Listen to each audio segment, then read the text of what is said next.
यस कार्यक्रमलाई हामी सरस्वती ग्रहण गरेका छौँ।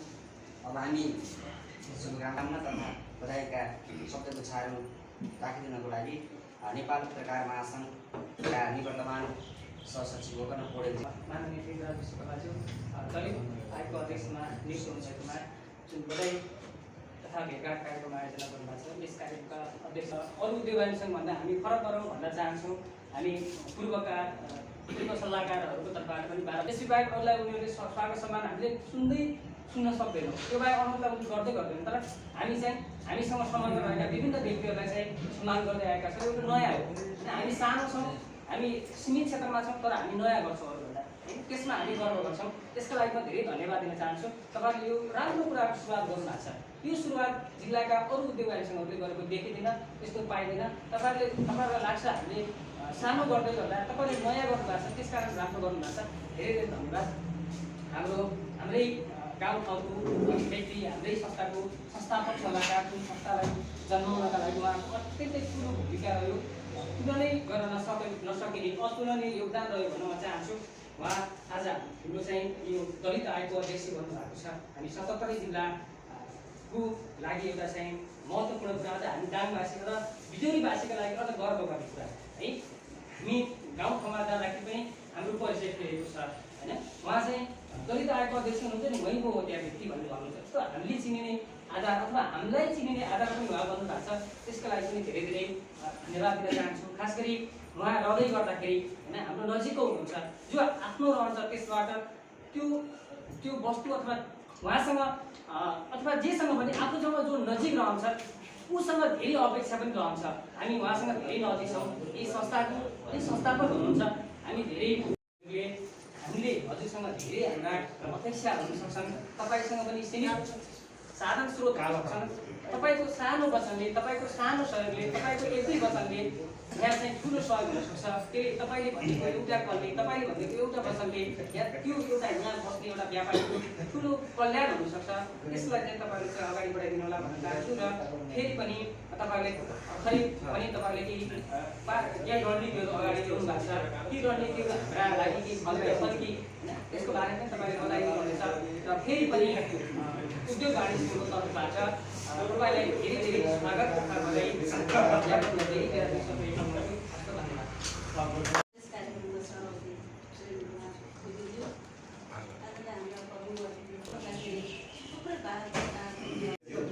पत्रकार मित्रहरू,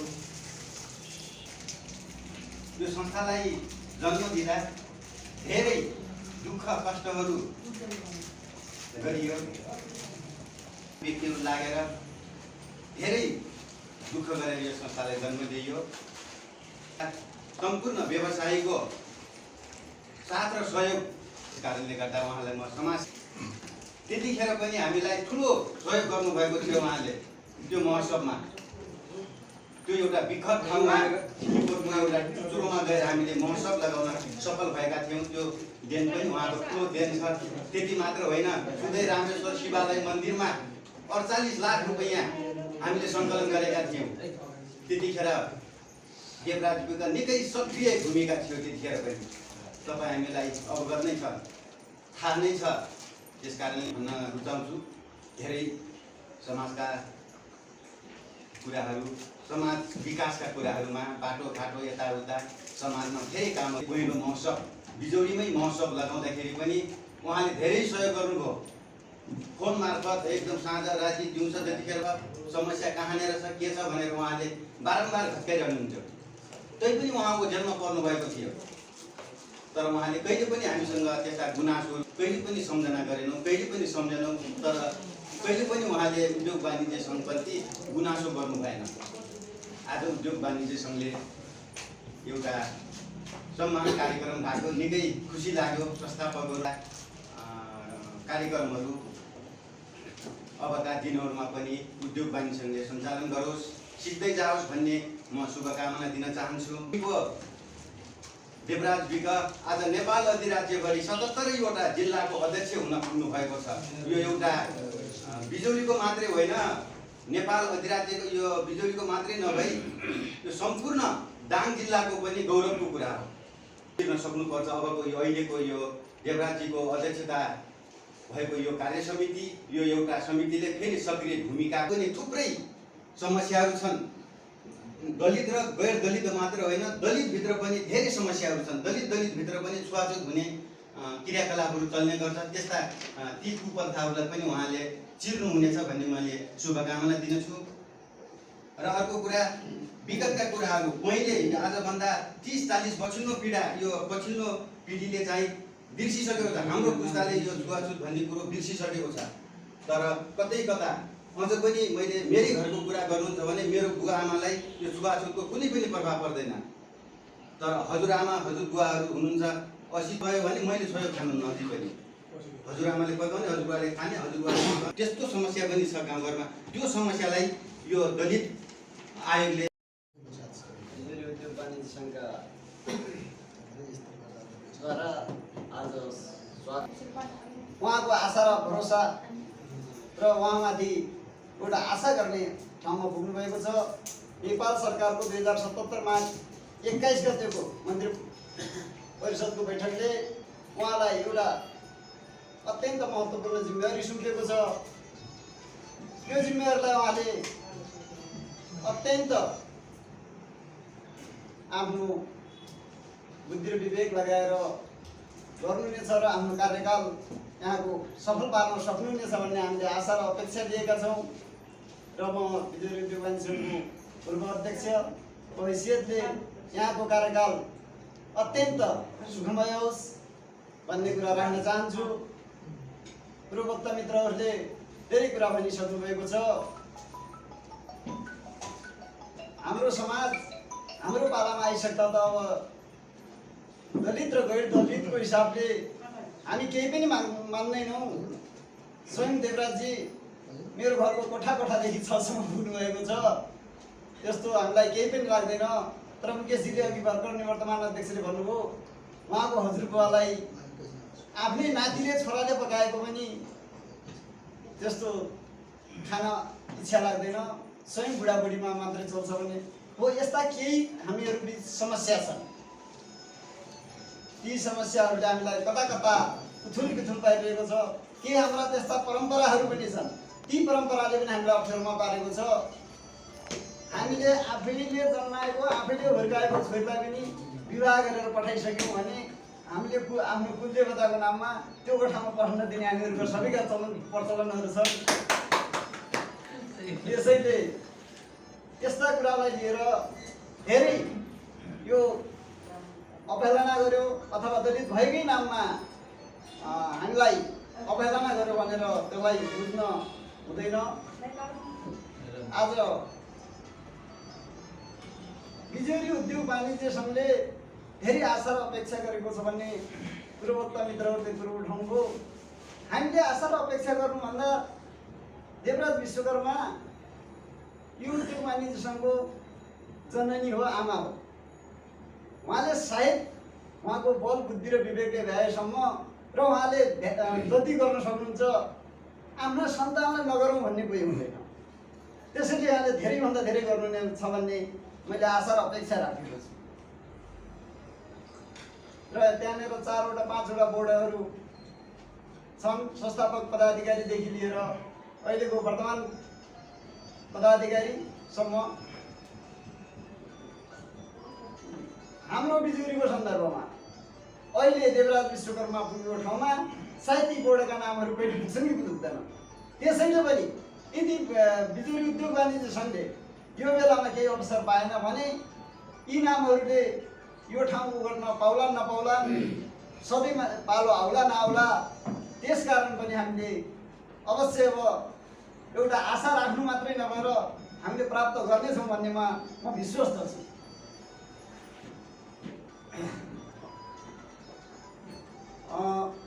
अहिले भर्खरै यो पटक हाम्रो 77 जिल्लाका कुरा गरिरहँदा विभिन्न किसिमका कुराहरू आइरहन्छन्। आजभोलि रूपा सुनार निकै चर्चा परिचर्चाको विषय बनेको छ। यो यसमा के रहेको छ, कसरी सरकारले यो छुवाछुत र दलित गैर दलितका कुराहरू का बारेमा कडाभन्दा कडा कानुन बनाएको। अब त्यस कुरालाई अत्यन्त मनन गरेर यो 77 जिल्लामा शिक्षा अथवा यसको बारेमा सबैलाई ज्ञान नभइसकेको अवस्था हो कि अथवा अरू कुनै त्यसको कारण छ कि यसको कारण खोजेर वास्तविक उहाँले जुन दलित आयोगको अध्यक्ष जस्तो गरिमा पद पाउनुभएको छ त्यो वास्तविक देवराज विश्वकर्माको पालादेखि पछाडि अब कुनै पनि घटना घटेन है भन्ने सुन्न पायौँ भने हामी अत्यन्त आभारी हुने थियौँ। हाम्रो छरछिमेक हामी हिजो सँगसँगै हिँडेको डुलेको हाम्रो त साथी जस्तो जस्तै मान्छे आज अत्यन्त महत्त्वपूर्ण स्थानमा पुग्नुभएको छ। यो कसको कारणले हुन्छ? गैर दलितले दमन गरेकै कारणले हुन्छ कि या दलितले अघि हामीले उच्चारण गरे चाहिँ आफ्नै हजुरबुवाले आफूले पकाएको नखाने, आफ्नै छोरीलाई कुलदेवताको कोठामा जान नदिने भने जस्ता हाम्रा आन्तरिक हुँदाहुँदै पनि दलितले या त बौद्धिक अधिकार खोजेको अवस्था हो कि यस्ता घटना घट्छन् किन त भन्ने कुरोलाई मध्यनजर गरी यहाँले धेरैभन्दा धेरै परिश्रम गरेर जुन बेला देवराज विश्वकर्मा त्यो दलित आयोगको अध्यक्ष बन्नुभएको थियो त्योभन्दा पछाडिका अध्यक्षहरूले कुनै पनि दुःख गर्नु परेन है यो छुवाछुतको सन्दर्भमा भन्ने किसिमको सुन्न पाइयोस्। जसै त्यही कुराको हामी आशा र अपेक्षामा छौँ। पुनः अध्यक्षज्यूलाई सम्माननीय अध्यक्षज्यूलाई आम कार्यकालको शुभकामना दिँदै हाम्रो छोटो बनाई यही अन्त्य गर्छु। हवस् तपाईँ शुभकामनाका मन्तव्यहरू व्यक्त गर्नको लागि आजका यस कार्यक्रमका विशिष्ट अतिथि तुलसीपुर महानगरपालिकाका 19 नम्बर वडाका वडा अध्यक्ष श्री रामबहादुर योगीज्यूलाई आफ्नो शुभकामनाका भनाइहरू राख्नको लागि म स्टेजमा आमन्त्रण गर्न चाहन्छु।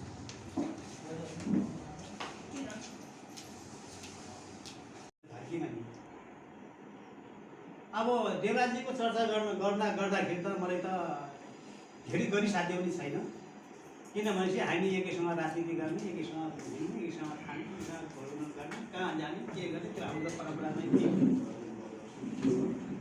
उहाँसँग लगभग 2 कार्यकाल चाहिँ हामीले गाउँ कमिटी पनि खायौँ र उहाँलाई हामीले चाहिँ नि जिल्ला कमिटी पनि पठायौँ। उहाँलाई हामीले चाहिँ नि नगरमा कार्यालय सदस्य बनायौँ र उहाँलाई चाहिँ हामीले शिक्षा अध्यक्ष पनि बनायौँ। उहाँलाई अहिले हामीले माथि विदाय गरेर माथि पनि पठायौँ। यो बडा एकदम बडा राम्रो सहजको कुरा हो। यो बिजुहरूले यसलाई चाहिँ भाग्यमान ठान्नुपर्छ। अहिले उद्योगवानीको चर्चा गर्दाखेरि उद्योगवानीको सिर्जना कसले गरे? हामी नै गरे हौ। रेड क्रसको सिर्जना कसले गरे? र अहिले उहाँलाई हामीले भने पनि नभनी यहाँको माया त उहाँलाई लाग्छ किन उहाँले सम्झिनुहुन्छ नि यो ठाउँ त यस्तो आफ्नो ठाउँ त कसरी बनाउनु त उहाँलाई लाग्छ नि त। बस्न अब अहिले कुरा आयो यो दलितको चाहिँ छोई साथको अब यो के हो भनेपछि अब कसैले चाहिँ नि यो के नबुझेर हो वास्तवमा मलाई लाग्छ। नबुझेर हो। एउटा के भएछ भन्नुहुन्छ भनेपछि मेरो गाउँमा चिउरेबानी भन्ने ठाउँ गाउँमा एकजना हाम्रो चाहिँ पहिलो दोकाने कमाउने सामान थियो होइन। अनि त्यो दोकानेको छोरी चाहिँ नि भित्र बसेर भान्सामा गएपछि उनले लट्ठीले खेदिसक्यो। ल त किन आइसकेर त्यो मैले पकाउने भान्सामा भएर खेदेपछि अनि झगडा पऱ्यो, ठुलो झगडा पऱ्यो, द्वन्द्व भयो। द्वन्द्व सबैले सम्झायो होइन अब त यस्तो चलन छैन होइन, म बुढो मान्छे मरेर मैले यस्तो गर्न सक्छु, किन मलाई मरेर तिम्रो जेसुले गरेर जसुले खाऊ, तर म मरेर यस्तो गरेर त हुन्न भएन। उसले त अरान गरिन् के कसैको हुन्छ। एकजना यहाँ थिए नि बोली मनकेपुर बोली, उहाँ एक दिन मेरो घर जानु, उहाँले कालो पहिलो गाई खोज्नुहुन्छ। कालो पहिलो गाई खोज्दा जाने हाम्रो घर चिउरे पानी गरेर गाई छन् त्यहाँ भनेर उहाँ जानुभयो। अनि गएपछि उहाँ मेरो घरको पेटीमा बस्नु, पेटीमा बस्दाखेरि उहाँ त यिनी मुख एकदम सुकिया छ। उहाँले त कहिले छोया पानी खानु लिन्छ। मैले भने बाजे पानी खानुहोस् कि त्यस्तो मुख सुकाउनु भएको छ भने होइन बा मैले कसैले छोया पानी खान्छ, मैले मुखको पानी आफै गरेर खान्छु। अब त्यस्तो मान्छे त हुनुहुन्थ्यो। अब अहिले साँच्चै भन्यो भनेपछि छोरा छोरी त अब हाम्रो चाहिँ सकिसक्यो। गर्दैनौँ त स्वास्थ्य छ त छैन त। अब यो मान्छे भविष्य बुझ्दै जाने कुरा हो। मान्छे चाहिँ सबै बानी पर्दै जान्छन् र अब कोही मान्छे के हुनुहुन्छ भनेपछि अर्काले छोएको पानी नखाने, अर्काले चाहिँ देउता खान जान नदिने हो। देउता खान जान दिँदैन, धेरै जस्तो मान्छे दिँदैन। देउता खान भनेको मान्छेले अलिकति पुगर्छ, त्यहाँ चाहिँ छोइछुत भयो भने अब लाग्ने भाग्ने यताको देउता सताउँछन् मलाई त्यसलाई धेरै कोसिस गरे मान्छे। तर खानपिनमा फलफुलमा त मैले गरेर देख्दैन मैले। अब अलिकति हामी देख्दैनौँ भाइ, म त अब राजनीति गरेर उहाँसँग बसिरहेको घर हिँडेर मान्छे कहीँ मैले जाने भेदभाव मैले कहीँ देखेन। मैले गर्दैन, म चाहिँ त्यो गर्ने राम्रो नभन्छ मान्छे। र हामी राजनीति गर्ने मान्छेहरू अब त्यस्तो गरेर साध्य पनि हुन्न। र आज हामी त विदाई भएर उहिले गरे हम होइन, अहिले चाहिँ विदाई गरेर हामीले माथि पठायौँ। आज फेरि सन्चो यहाँ हाम्रो उद्योग सम्बन्धी आज आउनु भएको छ भन्ने सुने उहाँले। ल त धन्यवाद, भेट त हाम्रो सधैँ हुन्छ। आज फेरि जाउँछौँ किनकि अब यहाँ लाग्छ कानुन बनाएर समाधान हुँदैन जस्तो लाग्छ। यो हाम्रो सामाजिक संस्कारसँग जोडिएको हुनाले, सामाजिक समस्या भएको हुनाले यसको दीर्घकालीन निवारणको लागि के योजना बनाउँदै हुनुहुन्छ? दलितहरूको सिपलाई व्यवसायीकरण नगर्दासम्म दलितहरूको आर्थिक समस्यालाई उन्नति र विकास गर्न सकिँदैन। र यो छुवाछुतको समस्यामा, छुवाछुतको हकमा जबसम्म आर्थिक समस्यालाई उठाइँदैन तबसम्म यो निवारण नहुने हुनाले राष्ट्रिय दलित आयोगले यस सम्बन्धी के सोचेको छ, के गर्दैछ भन्दै म यहाँलाई जानकारी गराउन चाहन्छु। र आजको यस हाम्रो कार्यक्रमको हामी अन्तिम घडीमा भएको हुनाले आजको यस कार्यक्रमका प्रमुख अतिथि हाम्रा पूर्व यस बिजुली उद्योग वाणिज्य सङ्घका संस्थापक सल्लाहकार जो यस बिजुली उद्योग वाणिज्य सङ्घ हामीलाई भन्दा उहाँलाई धेरै माया छ, यसको बारेमा धेरै भनिसक्नु भएको छ। मैले यति भन्न आवश्यक ठानिनँ र आफ्ना साँच्चीकै यस बिजुली उद्योग वाणिज्य सङ्घप्रति उहाँको सोचहरू, उहाँको सपनाहरू के छ र समग्र नेपालका दलितहरूको बारेमा यहाँ के गर्दै हुनुहुन्छ र के गर्ने योजना बनाउनु भएको छ, यावत कुराहरू राख्नको लागि म आजका यस कार्यक्रमका प्रमुख अतिथि राष्ट्रिय दलित आयोगका अध्यक्ष श्री देवराज विश्वकर्माज्यूलाई विशेष आमन्त्रण गर्न चाहन्छु।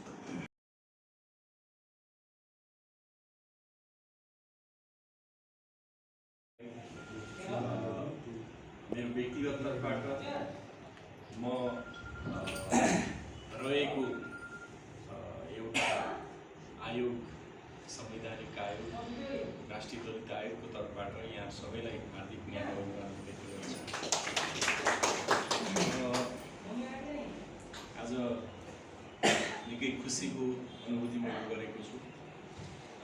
बिजुली उद्योग वाणिज्य सङ्घले यो कार्यक्रमको आयोजना गर्नु मलाई बधाई दिने, सम्मान गर्ने, जुन कार्यक्रम आयोजना गर्ने त्यसका लागि म यहाँहरूप्रति बिजुली उद्योग वाणिज्य सङ्घ, सिङ्गो संस्था, यससँग सम्बद्ध सबै यसका सदस्यज्यूहरू प्रति हार्दिक आभार व्यक्त गर्न चाहन्छु। यहाँ सबैलाई हार्दिक धन्यवाद दिन चाहन्छु।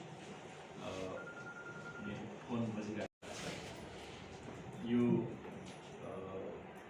बधाई दिने, शुभकामना दिने कार्यक्रममा मलाई गरिएका सबै प्रश्नहरूको उत्तर दिन थाल्यो भने यहाँ घन्टौँ लाग्न सक्छ। त्यसैले म यी सबै प्रश्नहरूको उत्तर दिन सक्दिनँ। संक्षेपमा मात्रै केही कुराहरू साङ्केतिक रूपमा म यहाँको बिचमा राख्नेछु, तपाईँहरूले अन्यथा नमान्नुहोला। मैले सबै कुराहरू भन्न थालेँ भने यहाँ विवादको सिर्जना हुन सक्छ, कसैलाई मैले भनेका विषयहरूमा चित्त नबुझ्न सक्छ। त्यसैले म सबै कुराहरूको जवाब यो समारोहमा, यो कार्यक्रममा दिन सक्दिनँ। त्यसैले मेरो बाध्यतालाई यहाँले बुझिदिनुहुनेछ भन्ने म अनुरोध गर्न चाहन्छु। मैले कुराको थालनी कहाँबाट गर्ने भनेर आफै म अन्योलमा छु जस्तो मलाई लाग्छ, अनुभूति त्यस्तो भएको छ। नामको विषयमा बिजौरी, यद्यपि म सग्राममा जन्मेको मान्छे, सग्राम खोलाको पानी खाएको मान्छे, त्यहाँ हुर्किएको मान्छे, जान्दै बुझ्दै जाँदाखेरि पढलेख गरिसकेपछि एउटा बिन्दुमा पुगिसकेपछि बिजोरीसँग निकै एउटा गहिरो सम्बन्ध स्थापित भएको आफैलाई अनुभूति भयो र यही बिजोरीको एउटा सम्बन्धका कारणले अहिले म यो ठाउँमा छु जस्तो मलाई लाग्छ। त्यसैले यो ठाउँसँग मेरो अत्यन्तै गहिरो सम्बन्ध रहेको छ। इतिहासकार, एउटा अन्वेषक रत्नाकर देवकोटा, कर्णालीको इतिहास लेख्ने प्रकाण्ड विद्वान, हाम्रो पश्चिम नेपालको सन्दर्भमा त्यति गहिरो अध्ययन गरेको मान्छे कम होलान्। उहाँको इतिहासमा खस राज्यको इतिहास, त्यसै गरेर चिलिकोटे राजाको इतिहास लेख्ने क्रममा रत्नाकर देवकोटाले लेख्नुभएको छ कि बिजौरी भनेको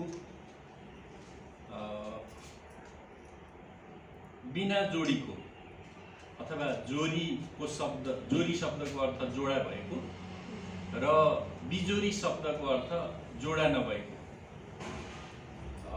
त्यही बिजोरी अपभ्रंश भएर बिजोरी भएको उहाँको लेखाइ अनुसार, मैले अध्ययन गरे अनुसार। बिना जोडीको किन भयो त भन्दाखेरि यहाँको उत्पादन, यहाँको सभ्यता, यो ठाउँमा बस्ने मान्छेहरूको चेतनाको हिसाबले, सबै हिसाबले दाङ जिल्लामा बिजौरी सबैभन्दा अगाडि रहेको, यहाँ बस्ने मान्छेहरूको स्वाभाविक रूपमा खानपान, बसाइ उठाइ सबै कुराले समुन्नत भएको कारणले यो ठाउँको नाम बिजौरी रहन गएको हो, बिजोरीबाट बिजौरी भएको हो भन्ने उहाँले लेख्नु भएको छ। र अहिले पनि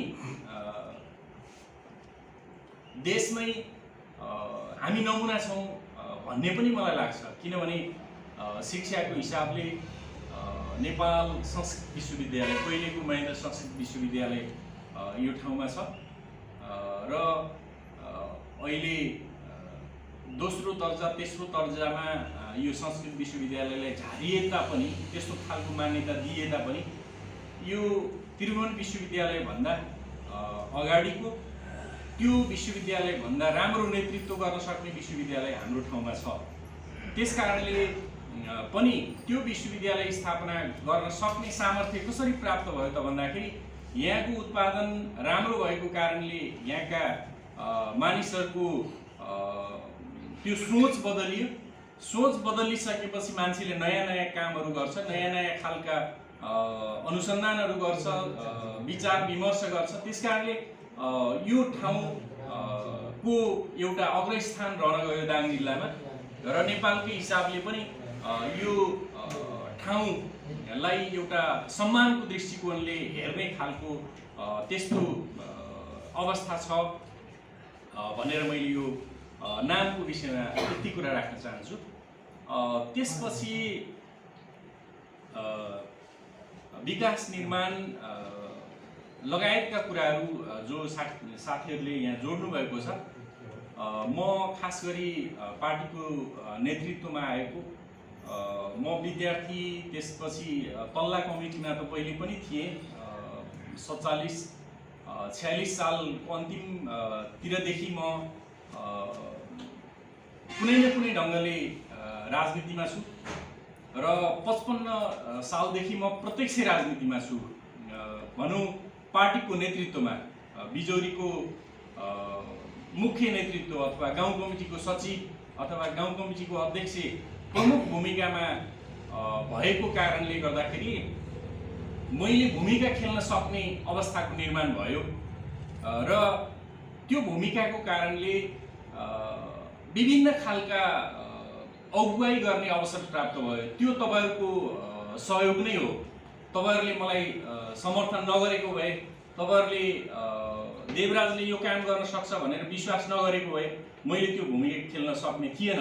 त्यसैले जति पनि अहिले बिजौरीमा बिजौरीको आसपास खास गरेर पत्रेखोलादेखि पश्चिम र ग्वारखोलादेखि पूर्व जति पनि विकास निर्माणका कामहरू भएका छन्, प्रयास गरिएको छ, त्यो सबै कामहरूमा हामीले कांग्रेसका साथीहरूले, हामीले माओवादीका साथीहरू सबै मिलेर हामीले संयुक्त रूपमा गरेको हो।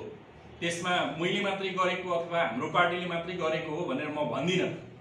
संयुक्त प्रयासबाट सामूहिक नेतृत्व अथवा त्यो एक खालको सहमतिको वातावरण नबनेको भए हामीले त्यो खालको भूमिका खेल्न सक्ने थिएनौँ। त्यसैले हैसियत निर्माण गर्न सक्छ। हिजोको जिल्लाको सदरमुकाम माल अड्डा बिजौरीमा थियो, त्यसकारणले हामी सानो हैसियत भएका अथवा हामी कमजोर हौँ कि भन्ने तरिकाले बिजौरी उद्योग वाणिज्य सङ्घका साथीहरूले नसोच्नु होला भन्ने मेरो अनुरोध छ। त्यसपछि भूमिका खेल्ने सन्दर्भमा म एउटा सामान्य जनताको छोरा, एउटा सामान्य मान्छे, मलाई अहिले पनि निकै ठुलो पद पाएको जस्तो मलाई कुनै अनुभूति छैन। म सामान्य मान्छे नै हुँ। त्यसकारणले मलाई तपाईहरुले उद्योग वाणिज्य सङ्घको विकासको लागि मात्रै होइन, तपाईहरुले आफ्नो व्यक्तिगत समस्याको लागि भन्नुभयो भने म कुनै पनि समयमा मैले आफ्नो पदीय मर्यादालाई कायम राखेर मैले गर्नुपर्ने काममा कुनै कसर बाँकी राख्ने छैन। म सबै प्रकारको सहयोग मेरो गाउँका, मेरो जन्मस्थानका मेरा दाजुभाइ, दिदीबहिनी, साथीभाइहरूलाई गर्नको लागि मेरो तर्फबाट कुनै कसर बाँकी रहने छैन। म सबै खालको भूमिका खेल्नेछु र बिजौरी उद्योग वाणिज्य सङ्घको सन्दर्भमा झन् तपाईहरुले भनिसक्नु भएको छ कि हामी सबै मिलेर यो संस्था जन्माएका हौँ र यसको विकासको लागि, यसको उन्नति प्रगतिको लागि मैले आफ्नो बोली वचन कहाँ खर्च गर्नुपर्छ त्यो मैले कुनै कसर बाँकी राख्ने छैन। म सबै गर्नेछु भन्ने कुरा यहाँहरुको बीचमा राख्न चाहन्छु। र हाम्रो मुख्यमन्त्रीज्यूसँग अस्ति उद्योग वाणिज्य सङ्घका अध्यक्षज्यू र मैले कुरा गर्दाखेरि मुख्यमन्त्रीज्यूले एउटा मास्टर प्लान बनाउनुस्, समग्र ग्वारखोला पूर्व र पत्रेखोला पश्चिमको एउटा भूगोल बबैसम्म र यहाँबाट माथि महाभारत पहाडको यो श्रृङ्खलासम्मको एउटा समग्र योजना बनाएर कहाँ कहाँ के बनाउन सकिन्छ त्यो सबैको एउटा सामग्रिक योजना बनाउनुस्। त्यो योजनामा प्रदेश सरकारको तर्फबाट, केन्द्र सरकारको तर्फबाट मैले के भूमिका खेल्न सक्छु त्यो सबै हुन्छ भनेर हाम्रो मुख्यमन्त्रीज्यूले भन्नुभएको छ। मुख्यमन्त्रीज्यूले भनेपछि अब त्यो कुरामा कुनै कमी होला जस्तो मलाई लाग्दैन, किनभने मुख्यमन्त्री को पद अहिले केही समस्यामा छ भन्ने पनि मान्छेलाई लाग्दो होला, तर मुख्यमन्त्री पदबाट बाहिर भए पनि देशको एउटा मुख्य नेता हो। त्यसकारणले मुख्यमन्त्रीले त्यो खालको भूमिका खेल्न सक्नुहुन्छ र बजेट विनियोजनका लागि, योजना समावेशका लागि कुनै खालको कसर बाँकी रहँदैन। मुख्यमन्त्रीज्यूले भूमिका खेलेपछि हामी जस्ता तलका मान्छेहरूको भूमिका गाउनुहुन्छ, त्यसकारणले हामीले नखेल्ने भन्ने कुरै हुँदैन। हामी अवश्य पनि खेल्छौँ, किनकि हामी तपाईहरु सबै साथीभाइहरू, मेरो त अझ सँगै पढेको साथी अब एकेजी आफै हुनुहुन्छ, दीपकजी, त्यसै गरेर एक वर्ष 2 वर्ष पछि भए पनि मुकेशजी सँगसँगै पढेको साथी हो। त्यसकारणले अब हामी एउटा नौतरीका हिसाबले पनि हामी जोडिएका छौँ र मैले भूमिका नखेल्ने अथवा मेरो तर्फबाट सहयोग नहुने भन्ने कुरा हुँदैन। सानो कामको लागि होस् अथवा ठुलो कामको लागि होस्, हामीले त्यो खालको भूमिका निर्वाह गर्नेछौँ भन्ने कुरा यहाँको बिचमा राख्न चाहन्छु। त्यसपछि राष्ट्रिय दलित आयोगले के गर्छ भन्ने विषयमा पनि जिज्ञासा। सरकारलाई नीति निर्माणमा सहयोग पुर्याउने एउटा संवैधानिक निकाय हो, जो एउटा संविधानद्वारा प्रदत्त गरिएको छ त्यो संस्था, जसका पदाधिकारी 5 जना मात्रै हुन्छन्। स्वाभाविक रूपमा त्यो 5 जना देश 77 वटा जिल्लामा 5 जना पदाधिकारी मध्ये अध्यक्ष हुने सौभाग्य मैले प्राप्त गरेँ। यो कामको नेतृत्वका लागि पनि म यस प्रदेशका माननीय मुख्यमन्त्री शङ्कर पोखरेल ज्यूप्रति आभार व्यक्त गर्न चाहन्छु। उहाँको भूमिकाको कारणले वास्तवमा यो खालको एउटा पदीय हैसियतमा पुग्ने खालको अवसर प्राप्त भएको छ। त्यसैले पनि हामीले राष्ट्रिय दलित आयोगलाई हेर्ने दृष्टिकोणका सन्दर्भमा हामीले खास गरेर अहिले पनि यहाँहरूलाई थाहा छ, कतिपय सामाजिक सञ्जालमा अनेक खालका मान्छेलाई त्यो भ्रम उत्पन्न हुने खालका र मान्छेलाई दिग्भ्रमित हुने खालका अभिव्यक्तिहरू सामाजिक सञ्जालमा अभिव्यक्त भइराखेका छन्। त्यस विषयमा तपाईहरु बढ्ता चिन्तित नहुनुहोला भन्ने पनि म अनुरोध गर्न चाहन्छु। साथीका हैसियतले, एउटा गाउँको बासिन्दाको हैसियतले र इष्टमित्रका हैसियतले अनुरोध गर्न चाहन्छु। हामीले त्यो खालको घेरालाई तोडिसकेका छौँ। आजभन्दा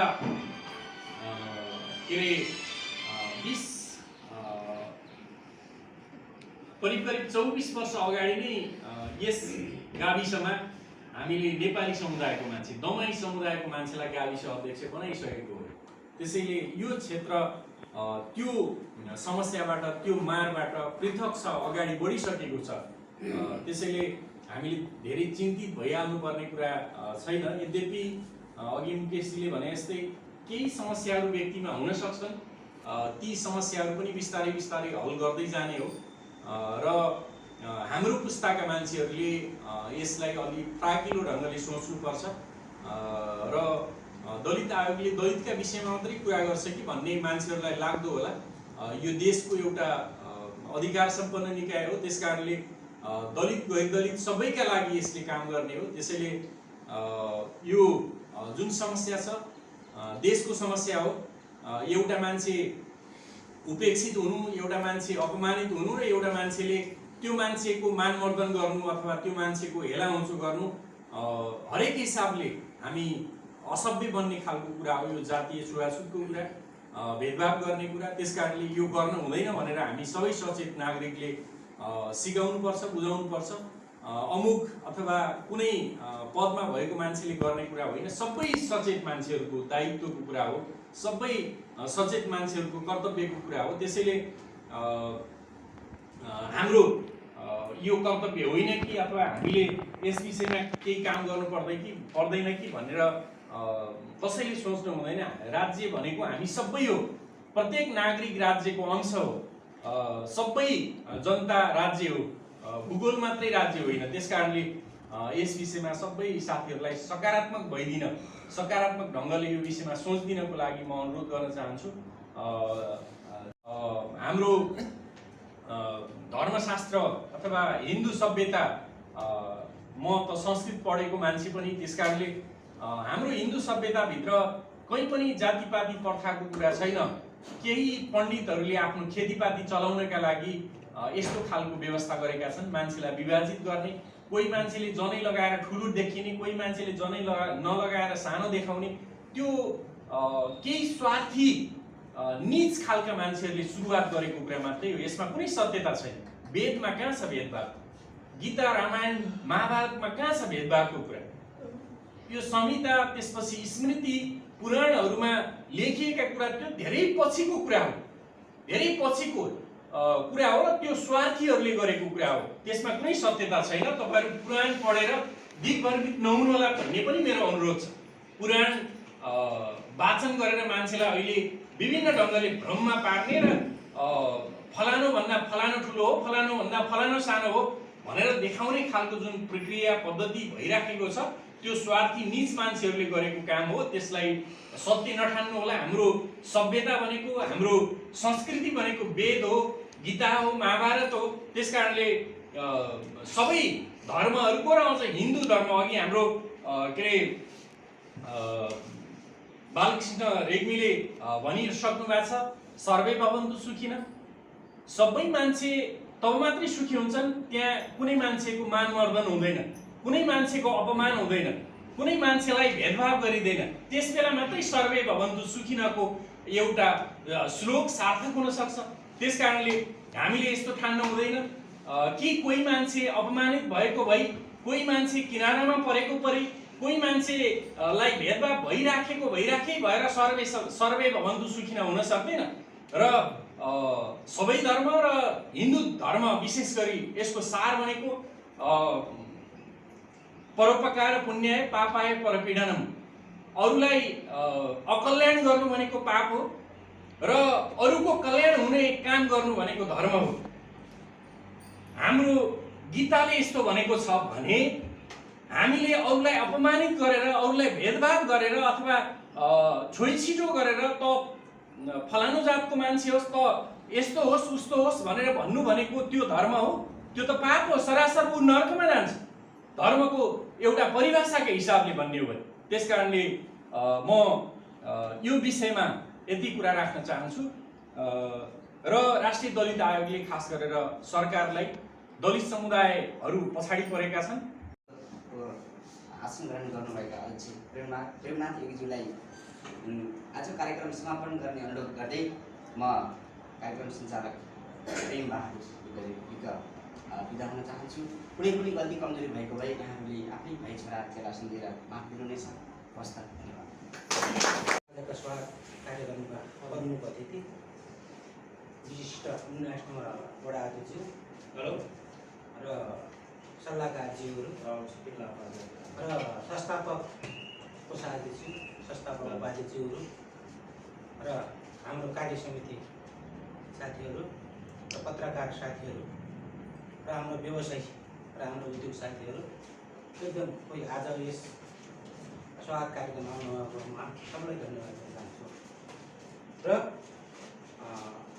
हाम्रो आज दलित आयोगको अध्यक्ष हाम्रो देवराज दाई, संस्थापक पहिलाका सल्लाहकार, आज हामीले स्वागत गर्दा पाउँदा हामी आज धेरै खुसी भएका छौँ। र दाइले योभन्दा पहिला आएर स्वागत कार्यक्रम हामी गर्थ्यौँ भन्दा भन्दै लकडाउन कारणले फेरि केही दिनपछि फेरि दाइ फेरि काठमाडौँ गएको हुनाले अलिक ढिला भएकोमा हामी क्षमा चाहन्छौँ देवराज सङ्घ परिवार सबैजना। र आज दाइले एकदम राम्रो सल्लाह सुझाव दिनुभयो देवराज सङ्घबाट। यति इतिहास हामीलाई मलाई अझै थाहा थिएन, अहिले आजदेखि थाहा छैन। वास्तवमा आज पूर्व अध्यक्ष हाम्रा निवर्तमान अध्यक्षज्यूले भन्नुभयो हामी झोला बोकेर यो संस्थाले यहाँसम्म गऱ्यौँ, यहाँसम्म चिनायौँ भन्ने कुरो हो। आज तपाईँहरूको साथ सल्लाहले भोलि उद्योग ब्याङ्कसँग योभन्दा अझै चिनाउने, यो मेरो कार्यक्रममा अझै अघि बढाउने विनती म गर्न चाहन्छु। र जसरी आज दाइले हामी अस्ति यो वास्तवमा आज यो हाम्रो अहिलेसम्म त 400-500 व्यवसायी छ। यो यहाँ पहिला सानो घर थियो, यो घर हो। हामी अस्ति दाइ हामी अब हाम्रो व्यवसाय चाहिँ अब यो बढ्दो 17, 18, 19 तुलसीपुर भन्दा पनि ठुलो उद्योग छन् हाम्रो छ। क्षेत्र अधिकार हाम्रो धेरै छ, व्यवसाय बढ्दो छ। हामीले यो चाहिँ यो सानो घर हामी चाहिँ अलिक ठुलो हल सभा हाल बनाउनुपर्छ भनेर दाइ म शङ्करजी आएर हामी बसेर एउटा ठुलो भएको छ, दाइले पनि भनिसक्नु अध्यक्ष भएको छ भनेर हामीले चाहिँ अब यो 2 वर्षपछि उहाँले भन्नुभएको छ, आश्वासन दिनुभएको छ, ल प्रेमजी म गर्छु भन्नुभएको छ। उहाँले सबै अब त्यसलाई सबै साथीभाइहरूले सबैले साथ सहयोग सबै यसरी हौसला अघि बढ्यो भनेपछि नहुने हुन्छ त्यो काम हामी अवश्य पुरा गर्छौँ। हाम्रो टेकराज गजोलीजीले हामीलाई सल्लाहकार हुन्छ, उहाँले पनि हाम्रो जग्गा दिनुभएको छ, कट्ठा जग्गा दिनुभएको छ। त्यसमा थप गरेर अझ हामी गर्ने सबै साथीभाइले हामी त्यो काम गर्छौँ, सभा हाल्दैनौँ या गरेर गर्ने गर्छौँ। र दाइ आज दलित आयोगको अध्यक्ष भइसकेपछि वास्तव हाम्रो उद्योग वाणिज्यसँग हामी बुवावडा चाहिँ हामीमा कुनै हाम्रो घर परिवारमा हाम्रो चोट छाड यो कुनै पनि छैन, यो जात ऊ जात भन्ने कुनै पनि छैन। त्यो हुनाले अब आगामी दिनमा यस्तो कहिले पनि हुने छैन। हामीले उद्योग वाणिज्यसँग सारसल्लाह यो कुनै पनि हुने दिने छैनौँ। र यही भन्दै हजुरको कार्यकालको शुभकामना दिँदै आजको कार्यक्रम यहीँ समापन भएको घोषणा